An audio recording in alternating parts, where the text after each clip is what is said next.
Like and subscribe to Desi Engine. Click the bell button to receive the latest video. Let's talk about the next kind of modal verb, that is must and had better. Usage of must.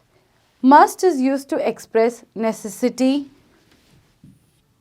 opinion,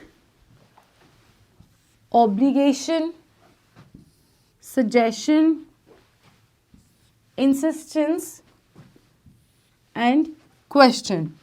Let's take few examples. I haven't eaten a pear for a long while. I must pluck one from my neighbor's tree.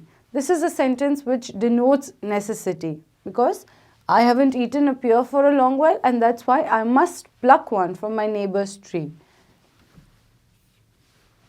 Must is a modal verb over here. Next sentence. Must you visit the toilet so many times? This is a sentence which suggests question. Let's talk about the usage of had better now.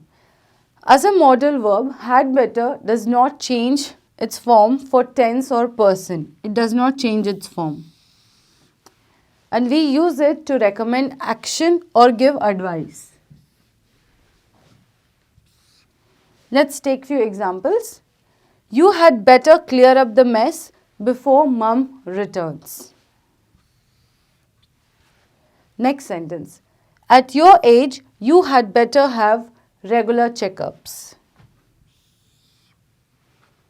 This is a advice.